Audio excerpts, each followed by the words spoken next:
Hello, and welcome to our National Government Services YouTube video. Today we are talking about community health integration. If you're not aware, community health integration is one of the new benefits CMS added in 2024, and we have been asked for additional information regarding this benefit. So we wanted to provide that to you in a quick, easy, and concise way for you to get this information. Hopefully you enjoy our YouTube videos and you have viewed some previously. If not, come back to youtube.com, find the National Government Services channel, and watch the videos that we have available for you. So talking about community health integration, as I mentioned, this is new for 2024. CMS finalized some coding and payment changes to better account for resources involved in furnishing patient-centered care involving multidisciplinary teams of clinical staff and other auxiliary personnel. So these services aligned with Health and Human Services Social Determinants of Health Action Plan and helps to implement the Biden-Harris Cancer Moonshot goal of every American with cancer having access to covered patient navigation services. Specifically, CMS implemented or brought into coverage community health integration, social determinants of health risk assessment, and principal illness navigation. Community health integration, or CHI, and principal illness navigation, or PIN, services both involve person-centered assessments to better understand the patient's life story, care coordination, contextualizing health education, building patient self-advocacy skills, health system navigation, and facilitating behavioral change, providing social and emotional support, and facilitating access to community-based social services to address any unmet social determinant of health needs that the patient may have. Okay, to begin with, we'll talk about some of the coding and what's involved in these codes. G0019 is for the first 60 minutes or 60 minutes per calendar month of community health integration services. And you can see the HCPCS description of the service there. G0022 is the same service. This is just the add-on code for each additional 30 minutes that may take place within the calendar month. So up to 60 minutes, well, for 60 minutes per calendar month, you use G0019. And then for each additional 30 minutes that are provided within that month, you would be able to bill a unit of G0022. Okay, so what exactly is included in the community health integration codes? Well, community health integration and the services that are performed within that benefit are going to be addressed in an initiating E&M visit, and that's going to entail a person-centered assessment performed to better understand any individualized context of the intersection between social determinants of health needs and the problems addressed in the initiating E&M visit. You're going to conduct a person-centered assessment to understand the patient's life story, their strengths, their needs, their goals, their preferences, and desired outcomes. And this will include any cultural and linguistic factors as well. Also part of this is facilitating patient-driven goal setting and establishing an action plan, providing tailored support to the patient as needed to accomplish the practitioner's training plan. Another piece is going to be practitioner, home, and community-based care coordination. So it's coordinating the receipt of needed services from healthcare practitioners, other providers, facilities, and from home and community-based service providers, social service providers, and caregiver or caregivers if those are applicable. Coordination of care transitions between and among healthcare practitioners and settings would be included as well. And this is going to include transitions that involve a referral to other clinicians, a follow-up after emergency department visit, or follow-up after discharges from the hospital, a skilled nursing facility, or other healthcare facilities as well. Facilitating access to community-based social services such as housing, utilities, transportation, food assistance, etc., to address those social determinant of health needs. Health education is a key piece of this as well, helping the patient contextualize their health education provided by the patient's treatment team with their individual needs, goals, and preferences, again in the context of that social determinant of health need or needs that they may have. Also educating the patient on how to best participate in medical decision making.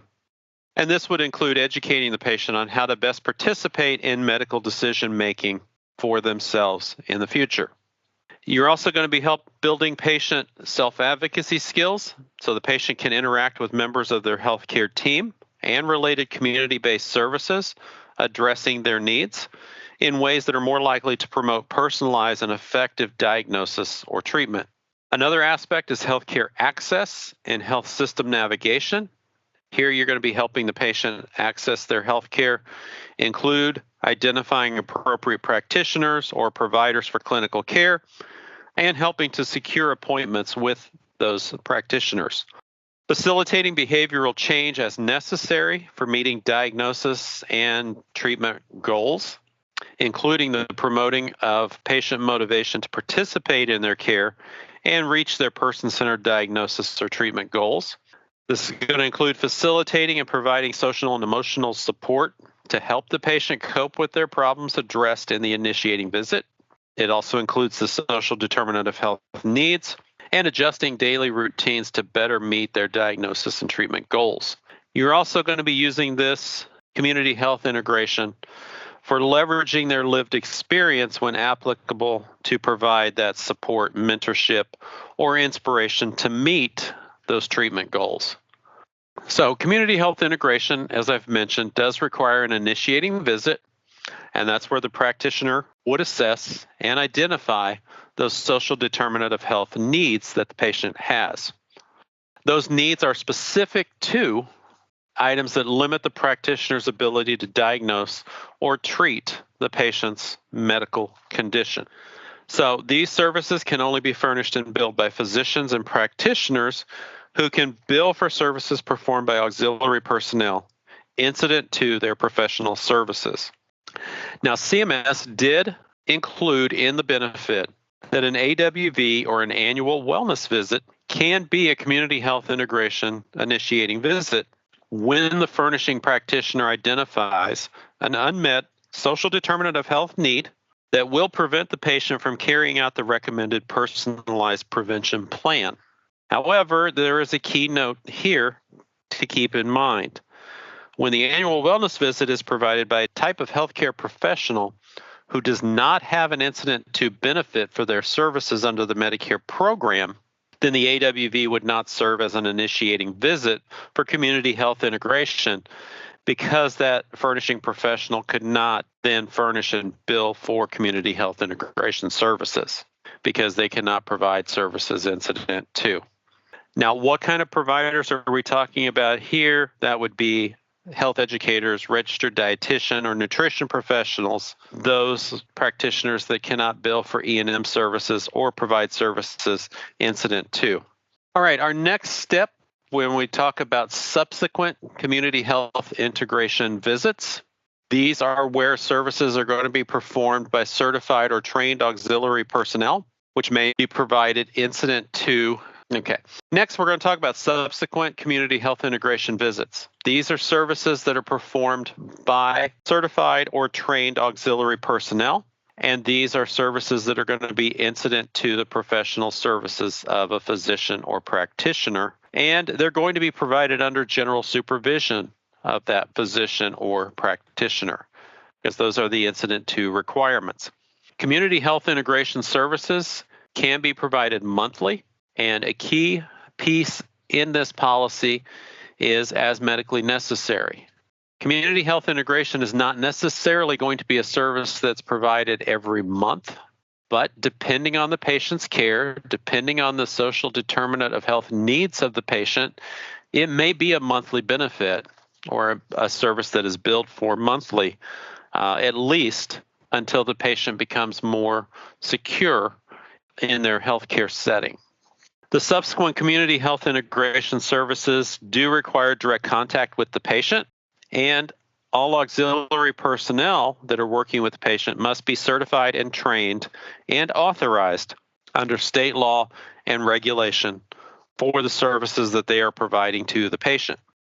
The focus of community health integration services needs to be addressing the particular social determinant of health need or needs that are interfering with or presenting a barrier to that patient diagnosis or treatment of their problems that are addressed in that community health integration initiating visit.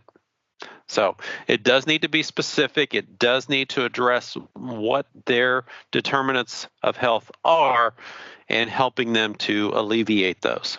So CPT does provide examples of social determinants of health, and I've provided those here for you as well.